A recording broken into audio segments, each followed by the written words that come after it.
안녕하십니까. 이번 주는 하나님의 승부수 부활에 대해서 함께 은혜를 나누고자 합니다.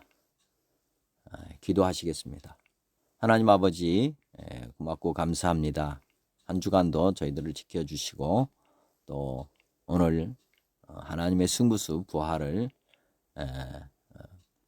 함께 묵상할 수 있게 해주심을 감사합니다. 예수님의 부활에 대해서 알았다면은 또 아는 단계에서 멈추지 않고 이제 온전히 믿는 단계로 나아갈 수 있게 해 주시옵시고, 또 예수님의 부활 이 사건이 우리에게도 중요하지만 또 마귀에게도 굉장히 중요한 것입니다. 우리가 예수님의 부활을 믿는다면 마귀는 우리를 넘볼 수 없는 그런 삶이 되고, 반대로 마귀가 부활을 가리면 그들이 이깁니다. 이 하나님의 승부수가 왜 부활인지를 또 한번 생각해보는 귀한 시간 되게 하여 주시옵시고, 부활하신 주님을 날마다 바라보며 믿음 가지고 살아가는 저와 듣는 모든 분들 되게 하여 주시옵소서. 예수님의 부활이 하나님의 승부수임을 온전히 깨달을 수 있도록 성령 하나님 이 시간 도와주옵소서. 시종을 주님께서 주관하시고 다스려 주시기를 간절히 바라옵고 원하오며, 만왕의 양 되신 우리 주 예수님의 이름으로 감사하며 기도 올려옵나이다. 아멘. 오늘의 찬양은 찬송가 161장 할렐루야 우리 예수입니다. 할렐루야 우리 예수 부활승 전하셨네. 세상 사람 찬양하니 천사와 답하도다. 구주 예수 부활하사 사망 권세 이겼네. 구주 예수 부활하사 사망 권세 이겼네. 할렐루야 우리 예수 왕의 왕이 되시고 우리들의 중보 되심 성령 증거하시네. 구주 예수 부활하사 처음 열매 되셨네. 구주 예수 부활하사 처음 열매 되셨네. 할렐루야 우리 예수 흠과 티가 없도다. 무덤 속에 있는 죄인 주가 일으키시네. 구주 예수 부활하사 영광 주러 오시네. 구주 예수 부활하사 영광 주러 오시네. 할렐루야 우리 예수 부활승 전하셨네. 세상 사람 찬양하니 천사와 답하도다. 구주 예수 부활하사 사망 권세 이겼네. 구주 예수 부활하사 사망 권세 이겼네. 할렐루야 우리 예수 왕의 왕이 되시고 우리들의 중보 되심 성령 증거하시네.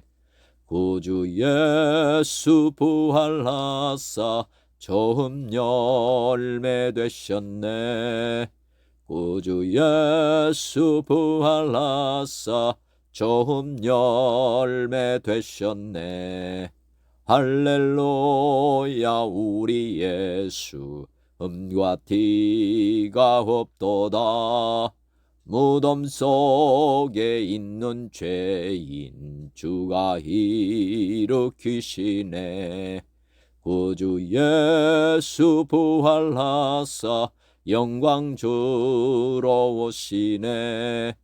구주 예수 부활하사 영광 주러 오시네. 아멘.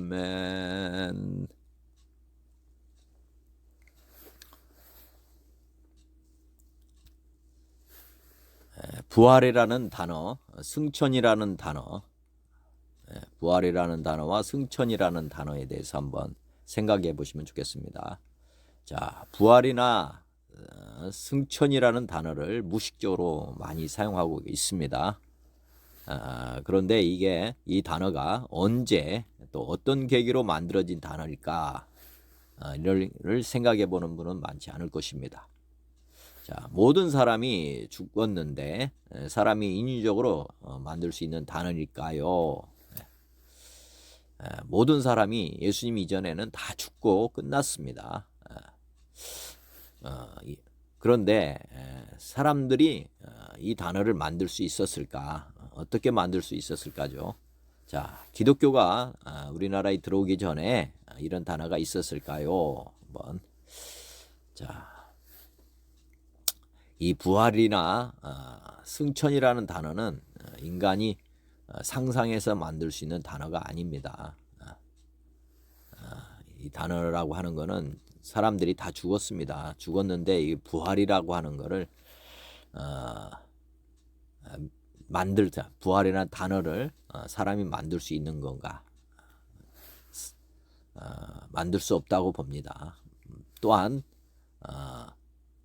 승천이라는 이 단어도 말 그대로 이 승천은 뭡니까? 뭐 어떻게 보면 천국으로 올라갔다, 뭐 이런 거 아닙니까? 올라감. 이 천국이라고 하는 존재를 알아야 됩니다. 이 존재를 알아야 되고, 또 사람은 승천이라는 단어를 만들 수가 없죠. 사실은 몸을 입고 올라간 거니까.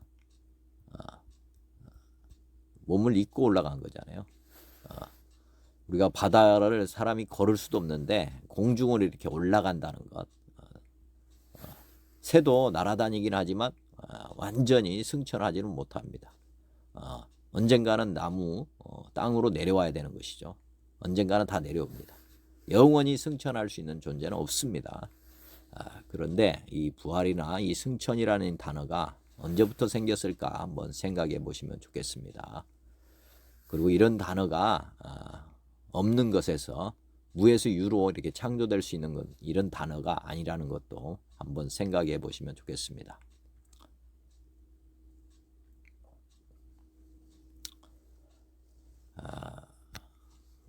예수 그리스도께서 당신 안에 계신가요? 하는 질문을 한번 해봅니다. 자, 고린도 후서 13장 5절, 너희는 믿음 안에 있는가? 너희 자신을 시험하고 너희 자신을 확증하라. 예수 그리스도께서 너희 안에 계신 줄을 너희가 스스로 알지 못하느냐? 그렇지 않으면 너희는 버림받은 자니라. 고린도후서 13장에 너희는 믿음 안에 있는가? 너희 자신을 시험하고 너희 자신을 확증하라. 이렇게 되어 있습니다.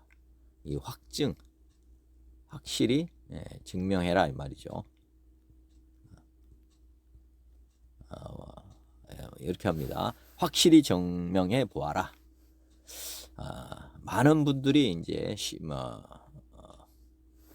내가 믿음 안에 있는가? 너희 자신을 스스로 이렇게 확증해 보라는 것입니다. 왜 이렇게 하나님께서 이 말을 했을까요?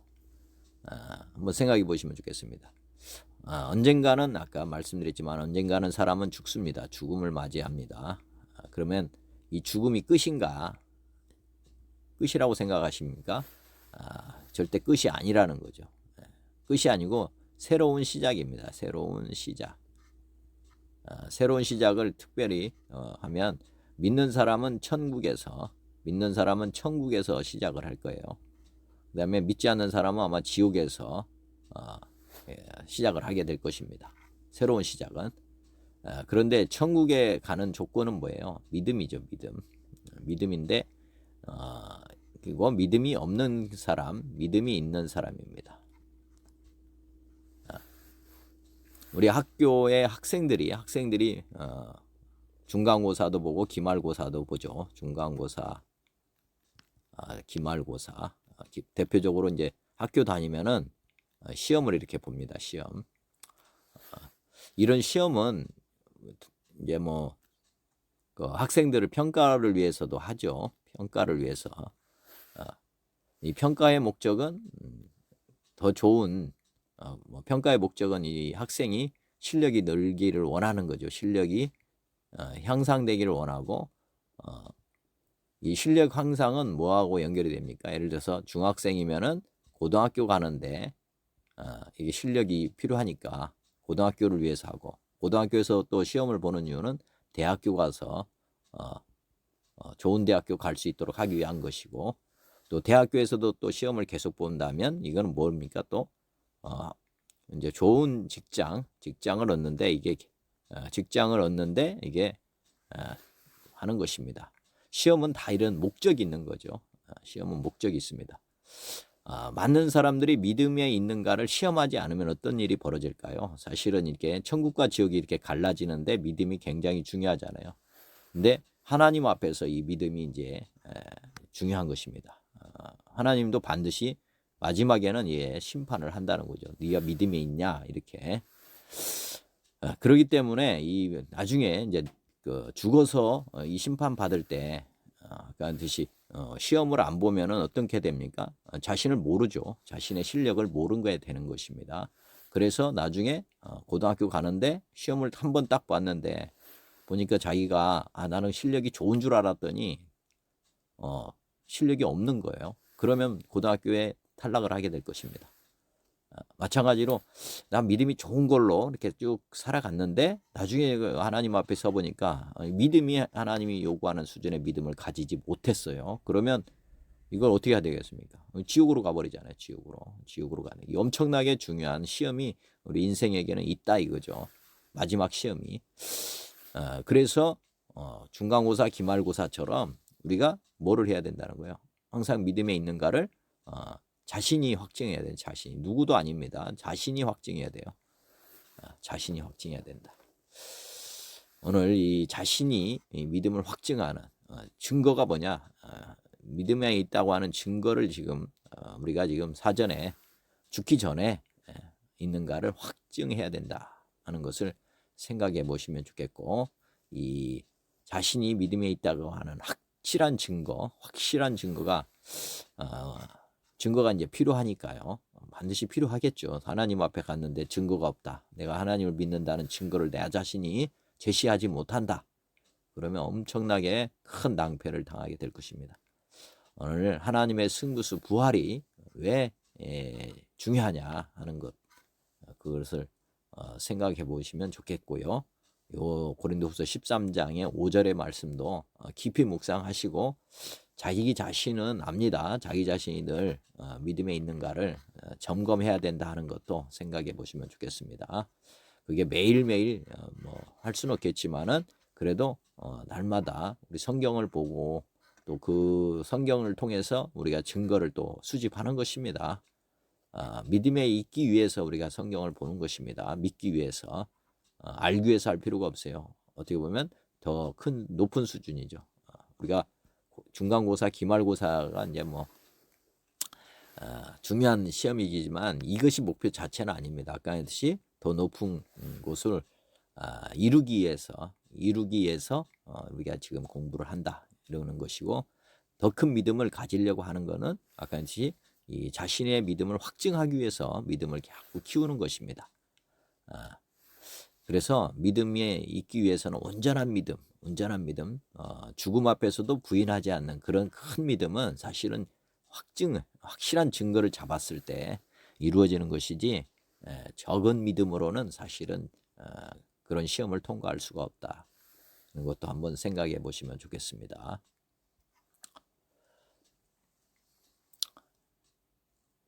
자신의 믿음 체크리스트 한번 생각해 보시면 좋겠습니다. 창세기 1장 1절을 어떻게 믿을 수 있습니까? 창세기 1장 1절은 태초에 하나님이 천지를 창조하셨다.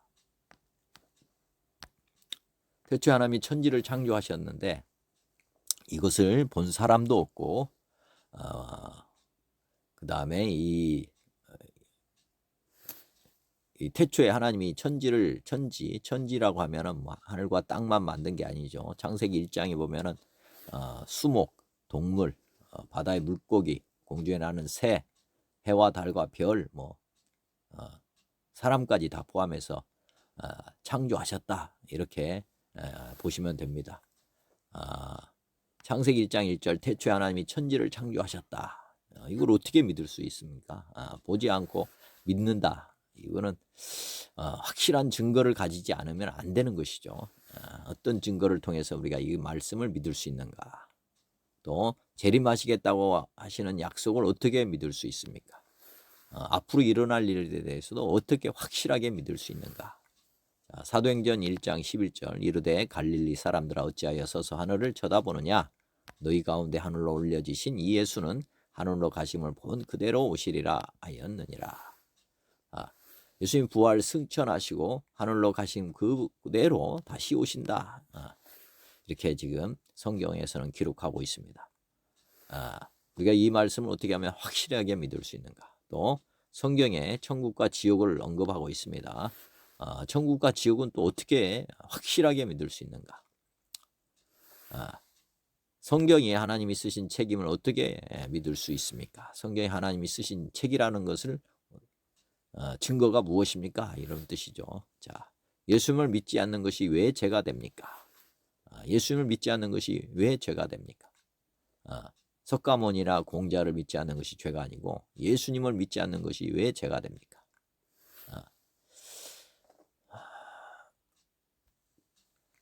왜 믿는 사람들의 삶이 제자들의 삶과 같이 변하지 않을까? 이것도 한번 생각해 보시면 되겠습니다. 자신이 왜 제자들처럼 변하지 못하는가? 고린도후서 13장 5절 아까 말씀한 것처럼 확실한 증거를 붙잡지 않으면 이 말씀들을 믿을 수가 없는 것입니다. 확실한 증거를 붙잡지 않으면 이 자신이 믿음 안에 있다 할 수가 없습니다.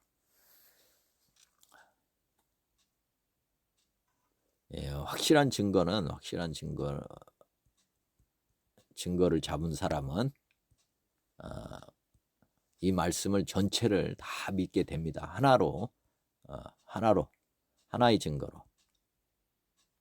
하나의 증거가 이 모든 것을 믿게 한다. 그래서 아까 하나님의 승부수가 이제 부활이라고 했는데 이 부활이 이 모든 말씀을 믿게 되는 것입니다.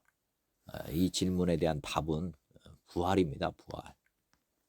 부활이 어떻게 창세기 1절을 믿게 하는가? 또 재림하시가 한다고 하는 약속도 믿게 하는데, 그리고 천국과 지옥도 예수님이 하신 말씀 아닙니까? 그래서 예수님에 대한 신뢰가 100%가 된다는 거죠.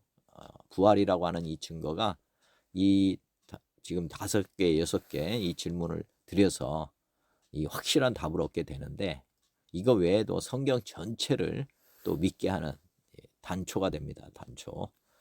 부활이라고 하는 이 사건은 성경 전체를 통으로 믿게 하는 그런 놀라운 하나님의 승부수라는 것을 한번 생각해 보시고, 이 질문에 대한 답이 왜 부활인지 한번 생각해 보시는 귀한 시간 되시기 바랍니다.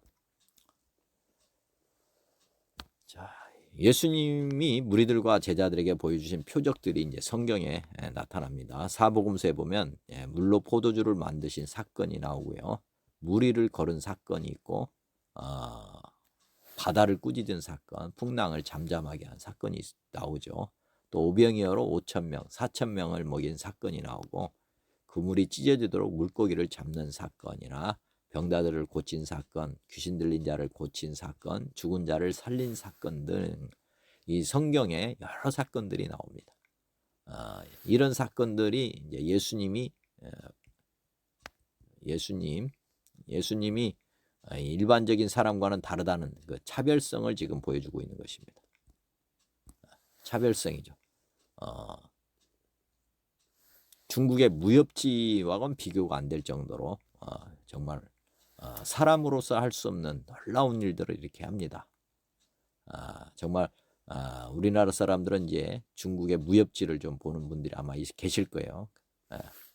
그런데 예수님이 하신 이 모든 것들이 그런 영향인지 몰라도 황당하다 해가지고 이런 그 성경에 나오는 이 기적들 때문에 또 성경을 신뢰하지 않는 그런 분들이 계십니다.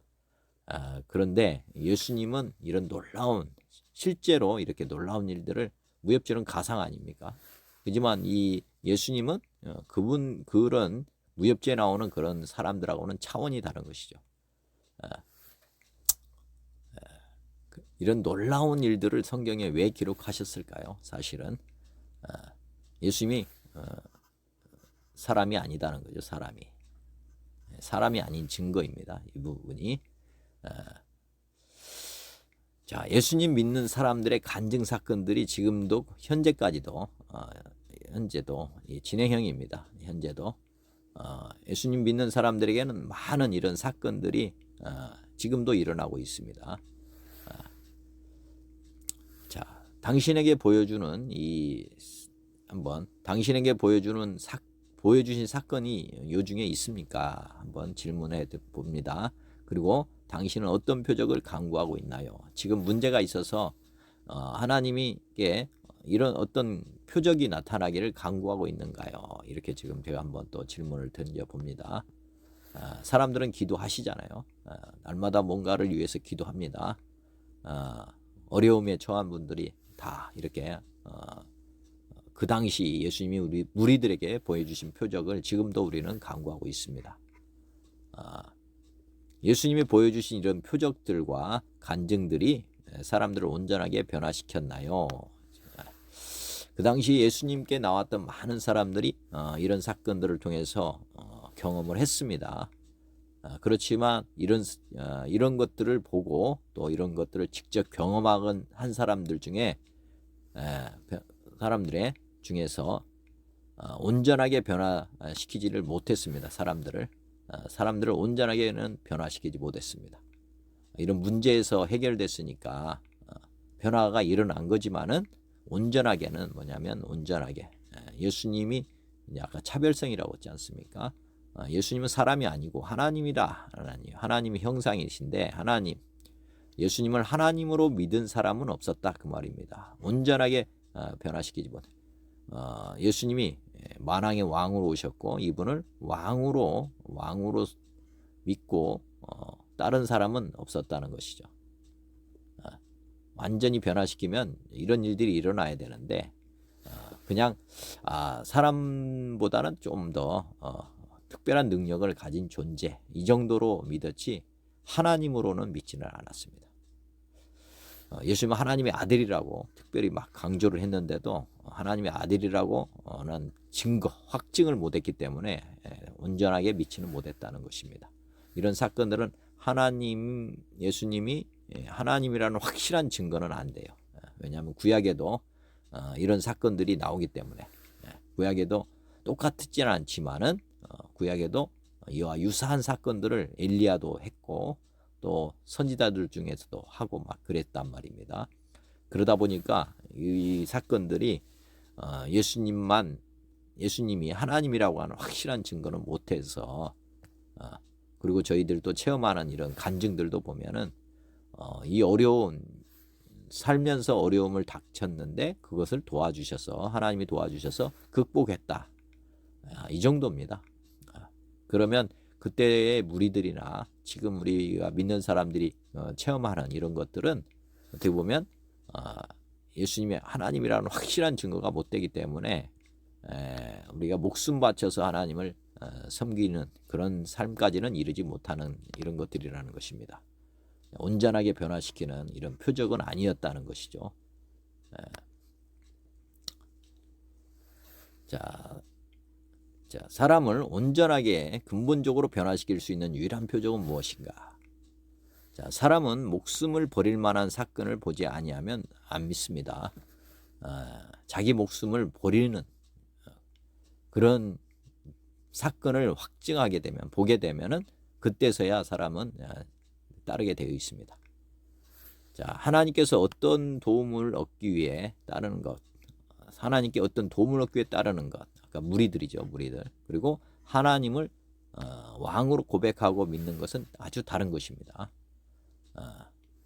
강구하는 기도의 제목들을 보시면은 지금 내가 왕으로 하나님을 섬기는지 믿고 따르는지 아니면 하나님을 어떤 자기의 조력자, 왕이 아니라 조력자 정도로 지금 섬기고 있는지를 알 수가 있습니다. 말을 보면 말하는 것, 내용, 기도하는 내용만 보면은 어느 정도 알 수가 있습니다. 이분이 하나님을 왕으로 진짜 고백하고 믿는 것인지 아니면 내가 여전히 왕이 되어서 살면서 하나님께 도움을 구하고 사는 것인지 알 수가 있습니다. 아까 자신이 믿음 안에 있는가 확증하라고 했는데 정말 부활을 목격한 제자들처럼 왕으로 믿고 살아가는 그런 사람들은 많지 않습니다. 대부분은 자신이 왕이 되어 있어요. 자신이 왕이면서 하나님께 도움을 구하는 거죠. 조력. 하나님은 조력자예요. 하나님. 대부분은 조력자로 이렇게 되어 있습니다. 자신이 왕이고 하나님은 자신을 돕는. 어린아이들하고 똑같죠. 어린아이들이 자기 맘대로 하면서 부모님에게 도움을 간구하는, 필요할 때만 이렇게 하는 것. 사람이 근본적으로 변화시키는 유일한 표적은 지금 마태복음 12장에 나와 있습니다. 예수께서 이르시되 악하고 음란한 세대가 표적을 구하나 선지자 요나의 표적밖에는 보일 표적이 없느니라. 요나가 밤낮 사흘 동안 큰 물고기 뱃속에 있었던 것 같이 인자도 밤낮 사흘 동안 땅속에 있으리라. 심판 때에 니느웨 사람들이 일어나 이 세대 사람들을 정죄하리니 이는 그들이 요나의 표적을 듣고 회개하였음이거니와 요나보다 더 큰 이가 여기 있으며 지금 악하고 음란한 세대가 표적을 구하나 표적 구하는 건 아까 앞에서 나왔습니다. 이런 표적들을 막 구하지 않아요. 그런데 예수님께서 이 선지자 요나의 표적밖에는 보여줄 표적이 없다. 이 요나라고 하는 이 사람은 여기 보면 요나가 밤낮 사흘 동안 물고기 뱃속에 있었던 것 같이 인자도 사흘 동안 땅속에 있으리라. 이렇게 예수님의 십자가에 죽으시고 3일 동안 죽음에 있다가 죽음에서 나오잖아요. 부활. 요나가 이제 물고기 뱃속에 있다가 이렇게 밤낮 사흘 동안 있다가 나중에 나옵니다. 물고기 뱃속에서 바깥으로 나오는데 이게 뭐냐면 이게 부활을 지금 말씀하고 있는 것입니다. 예수님의 십자가의 죽으심과 부활 표적밖에는 보여줄 표적이 없다. 이 뭔 말이냐면 이 악하고 음란한 세대가 이제 어떻게 보면 불신자들이라고 보시면 됩니다. 불신자들. 예수님을 믿지 않는 사람들에게 보여줄 수 있는 표적은 이게 유일하다는 거죠. 악하고 음란한 세대에게 보여줄 표적은 뭐 병자를 고치고 죽은 자 살리고 뭐 이 정도 가지고는 이 사람들이 하나님이라고 확실하지 못한다는 거고 확실하게 이제 표적이 될 수 있는 거는 이 부활 표적이라는 거예요. 부활. 이 부활의 사건은 모든 사람이 믿을 수 있는 사건이 된다 하는 것을 지금 예수님께서 요나의 표적을 구약에 나오는 요나서 그 내용을 가지고 말씀을 하시는 것입니다. 예전에도 말씀드렸지만은 구약은 참고서입니다. 참고서. 신약이 교과서고요. 교과서. 교과서의 부활이 실제입니다. 부활을 지금 말씀하는 거를 이 참고서에서는 요나의 사건, 그러니까 물속에 들어가서 3일 동안 이거는 그림자입니다. 그림자. 그림자. 이 부활의 그림자가 이 요나 사건입니다. 요나 사건. 하나님께서는 이 부활이라는 단어를 사실은 사람들이 이해하기를 못하는 단어, 이해 못하는 단어입니다. 이해 못하는 단어. 그러다 보니까 구약에 이런 그림자를 사건을 이렇게 만들어 주었습니다. 부활이 이런 거구나 하는 것을 그 요나가 물고기 뱃속에 들어갔다가 3일 만에 나오는 요 사건을 보면서 부활을 쉽게 이해할 수 있게 해놨다는 거죠. 이게 참고서다. 참고서입니다. 참고서. 이 부활의 표적의 어떤 참고서가 이제 요나 사건, 요나서를 한번 보시면은 이 부활이 어떤 건지를 이제 알 수 있게 해줬다는 거죠.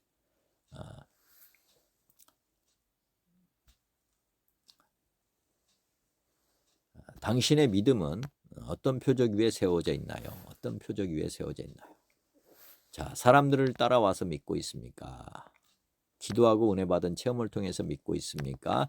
붙잡고 있는 표적이 주관적인 것입니까? 객관적인 것입니까? 많은 사람들이 믿음을 가질 때 저도 그랬습니다. 사람들을 보고 믿었습니다. 제가. 자, 사람들을 보고 믿었습니다. 이 사람들을 보고 믿는다는 것은 뭐냐면 쉽게 표현하면은 바다가 있다고 쳐보자고요. 바다가 있고 여기에 배가 있습니다. 이 바다에 배가 이렇게 떨어다니다가 여기에 이제 뭔가를 떨어뜨렸다고 한번 생각해보자. 칼을 떨어뜨렸다. 칼을. 그래서 칼 떨어진 것을 배에다가 이렇게 표시하면 어떻게 됩니까? 배가 움직이잖아요. 물결을 따라서 이렇게 움직이는데 여기에 떨어졌다. 배 요 부분에서 떨어졌다 해가지고 하면 배는 요만큼 갔는데 칼은 여기 떨어진 거 아닙니까? 뭔 말이냐면 움직이는 표적에다가 바다 물결이 계속 움직이고 배는 움직이는 거잖아요. 배를 움직이는데 이 움직이는 것에다가 이렇게 표적을 이렇게 해놔 봐야 아무것도 안 된다는 거죠. 많은 사람들이 사람들을 따라서 와서 믿고 있습니다. 그렇지만 이 사람들은 뭐예요? 배와 같은 거죠. 배와. 변하는 거예요. 계속. 위치가 지금 변하면은 이 칼이 떨어진 위치하고는 관계없는 곳에 가 있잖아요. 그러면 그 밑을 아무리 내려가서 뭐 하더라도 이거는 못 찾습니다. 칼을. 마찬가지로 이 사람들을 보고 믿게 되면 많은 사람들이 뭐 하게 됩니까? 이 사람은 계속 변하잖아요. 믿음이 좋을 수도 있고 나빠질 수도 있고. 그래서 사람 보고 믿다가 실족하는 사람이 많습니다. 실족. 이 사람들이 계속 변한다는 생각을 안 해요. 좋은 쪽으로만 또 생각하는데 그렇지 않습니다. 사람들은 밭이나 밭과 같아요. 밭. 그 밭의 비유 보면은 길가, 돌짝밭, 가시덩굴, 그 다음에 옥토 이런데 사람의 심령이 이렇게 길가에서 옥토로 이렇게 갈 수도 있지만은 반대로 옥토에서 길가로도 갑니다. 믿음이 좋다가 또 떨어지기도 하고 하기 때문에 이런 거를 이 사람을 따라와서 믿는다. 사람을 따라와서 믿으면 나중에 실족하게 된다는 것. 이것을 아실 필요가 있습니다. 그래서 이렇게 사람을 믿음의 표적으로 삶으면 안 된다는 거 생각해 보시면 좋겠고 또 기도하고 받은 은혜 체험 이거는 뭡니까? 이거는 주관적인 거죠. 주관적인 증거입니다. 주관적인 증거. 이게 객관적인 증거는 아니에요.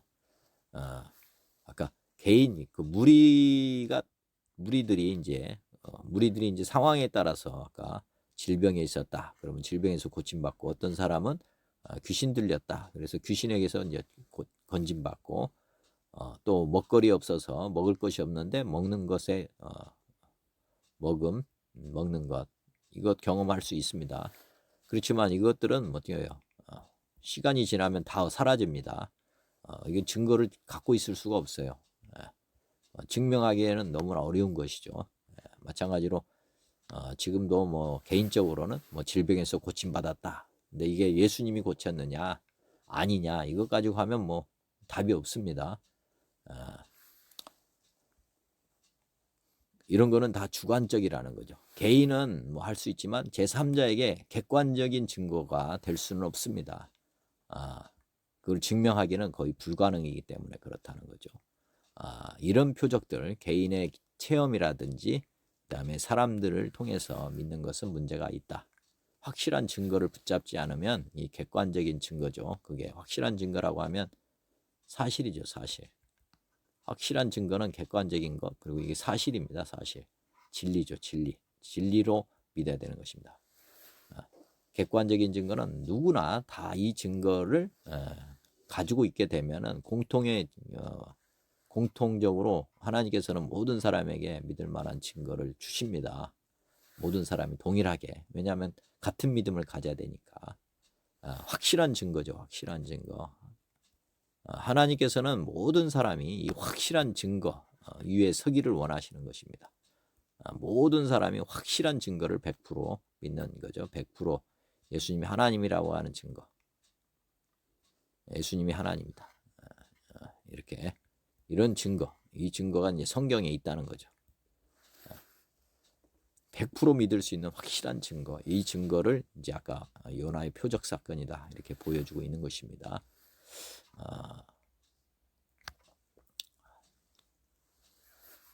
부활은 하나님의 승부수인가? 자, 보시면은 죽은 자가 살아나는 것과 예수님의 부활의 차이점을 한번 생각해 보시면 좋겠습니다. 예수님은 죽은 자를 살렸죠. 나사로도 살렸고,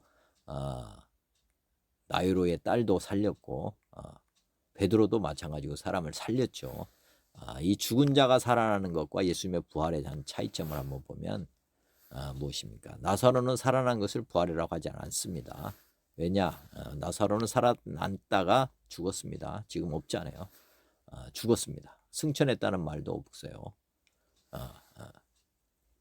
자, 요한복음 11장 17절 예수께서 와서 보시니 나사로가 무덤에 있은지 이미 나으리라. 이 말씀을 하시고 큰 소리로 나사로야 나오라 부르시니 죽은 자가 수족을 배로 동인 채로 나오는데 그 얼굴은 수건에 쌓였더라.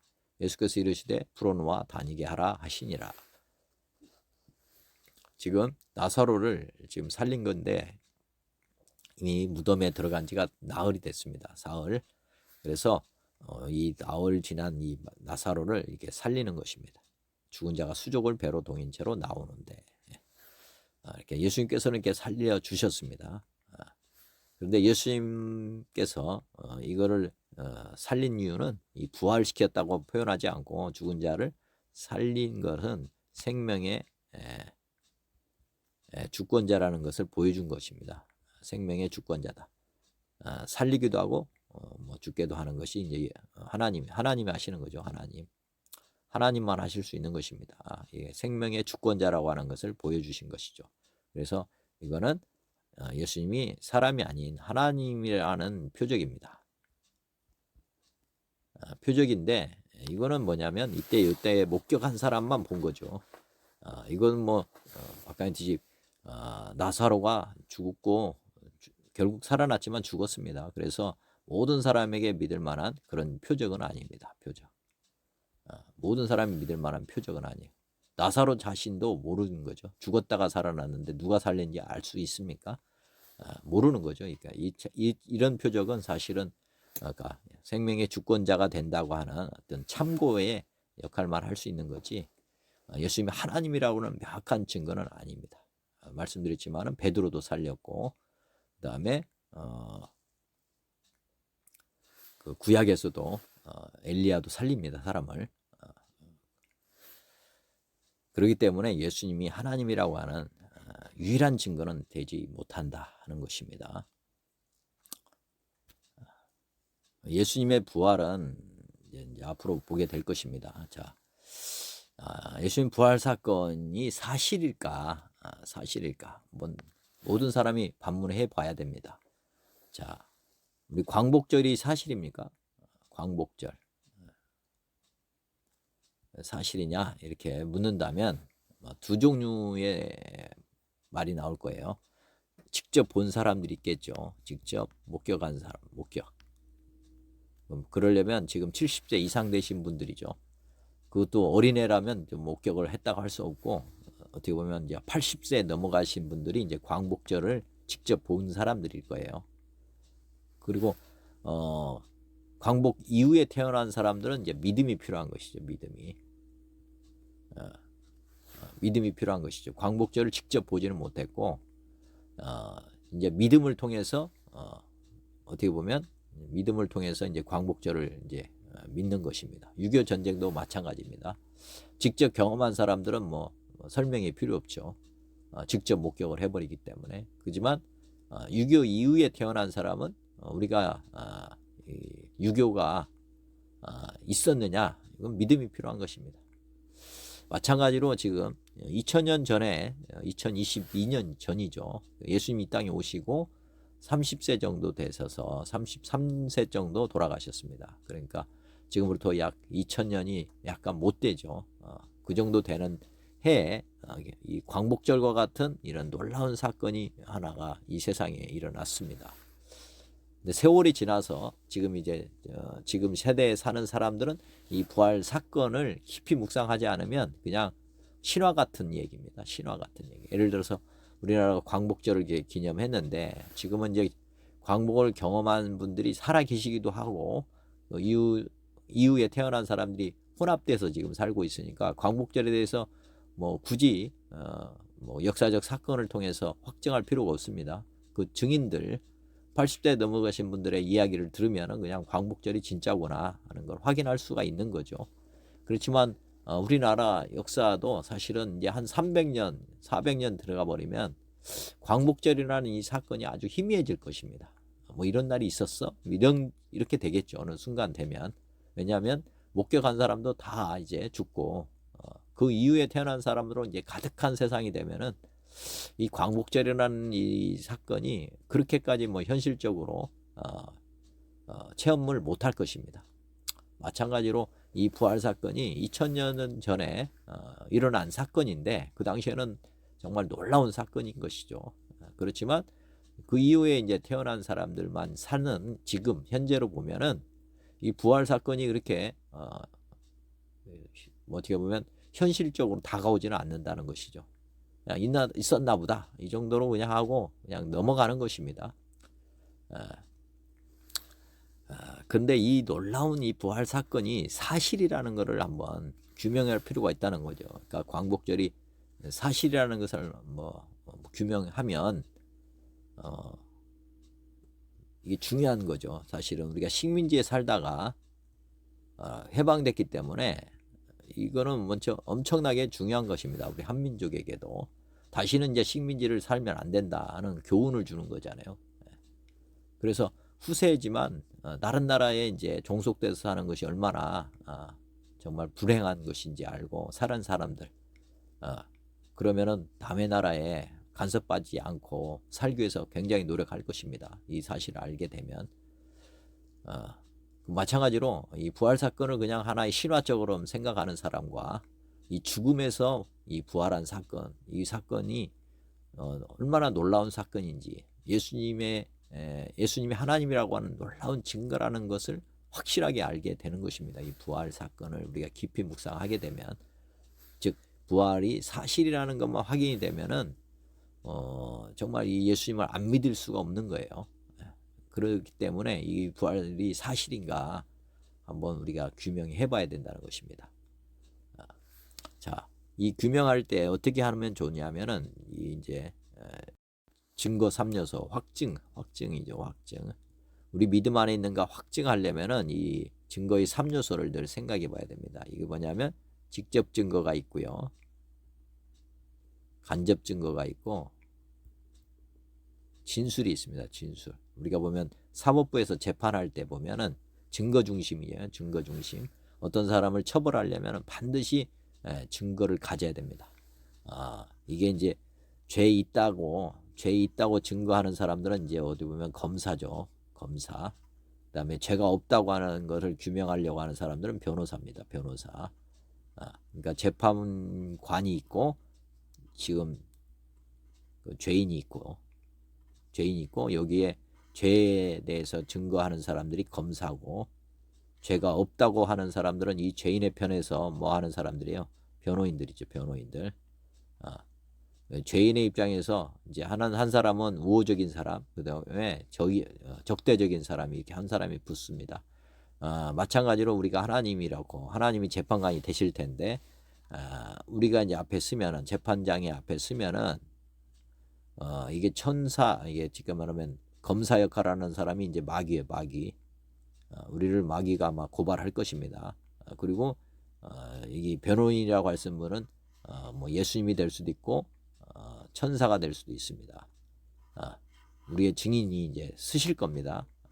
그래서 무죄를 증명해야 되고 이렇게 우리가 믿음을 증명해야 됩니다. 확실하게 증명하려면은 이제 우리가 증거를 가지고 있어야 된다는 거죠. 증거.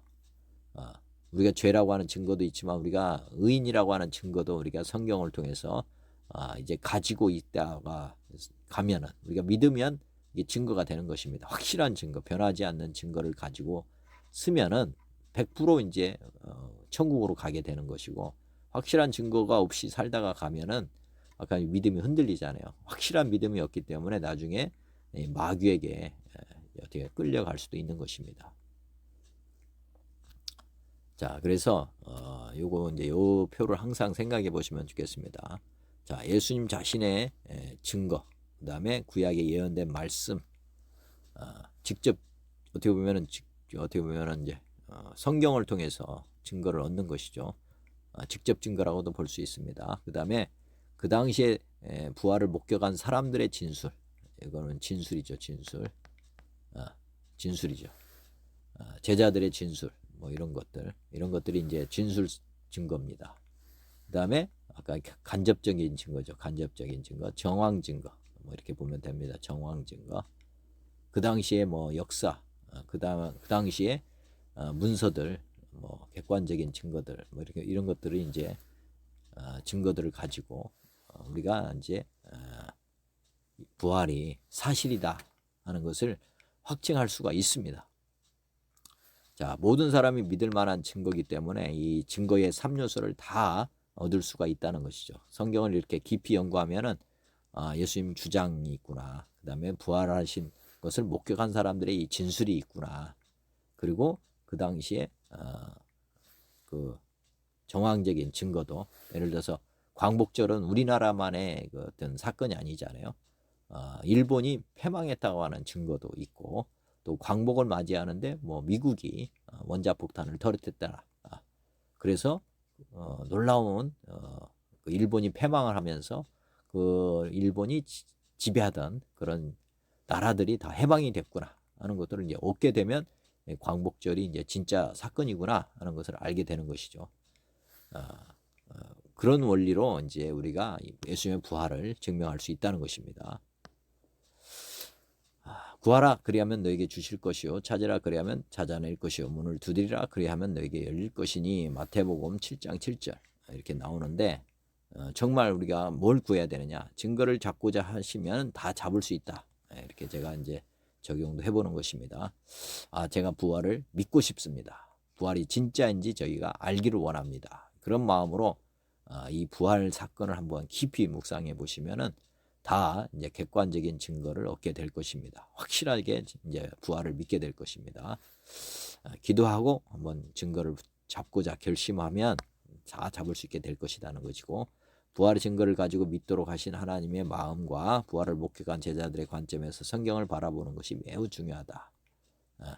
예수님의 제자들이 어떻게 변화됐느냐, 객관적인 증거를 붙잡고 나서 변화된 것입니다. 그냥 주관적인 증거는 많이 있었어요. 그렇지만 예수님을 따라다니게 되면 많은 걸 경험했겠죠. 그렇지만 이것이 정말 유일한 표적은 아니었기 때문에 온전하게는 믿지 못했습니다. 그래서 제자들도 다 도망갔어요. 십자가에서 죽으실 때 다 도망갔습니다. 목숨을 걸 만한 확실한 증거를 붙잡지 못했다는 거죠. 그래서 예수님의 부활 사건이 사실인자를 부활절 오기까지 계속해서 한번 묵상해 보시면 좋겠습니다. 자, 이거는 이제 앞으로 한번 참고해 보시길 바랍니다. 부활 사건에 대한 증거 수집 방법 이렇게 봐가지고 예수님의 주장 이렇게 나옵니다. 이건 다음 시간에 한번 깊이 또 나누도록 하겠습니다.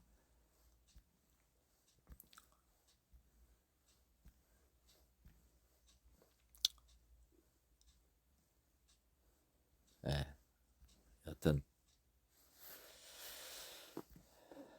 이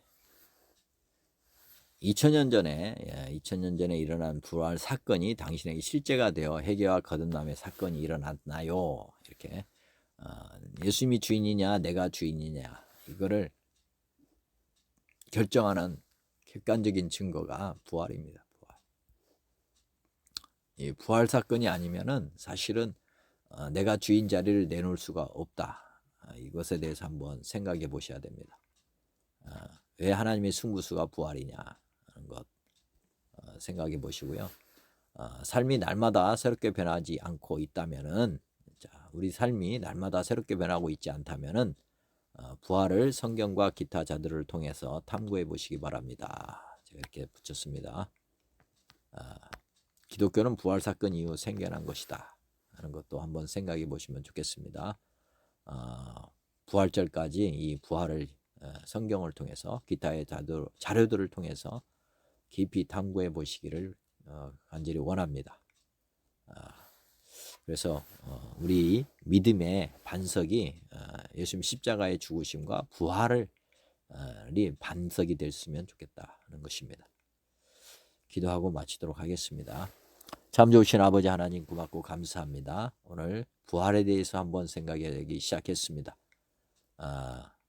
부활을 아는 사람은 많습니다. 그렇지만 부활을 믿고 사는 사람은 드뭅니다. 왜 이렇게 드물게 되었는지 한번 생각해 볼 수 있는 귀한 시간이 되도록 하여 주시옵시고, 아는 것으로 그치지 않고 정말 이 부활을 통해서 예수님 우리의 신앙의 기초가 놓여질 수 있도록 주님 도와주시옵소서. 부활절, 이번 부활절을 정말 뜻깊은 부활절로 맞게 해 주시기를 간절히 원하고, 만왕의 양 되신 우리 주 예수님의 이름으로 감사하며 기도 올리옵나이다. 아멘. 감사합니다. 수고하셨습니다.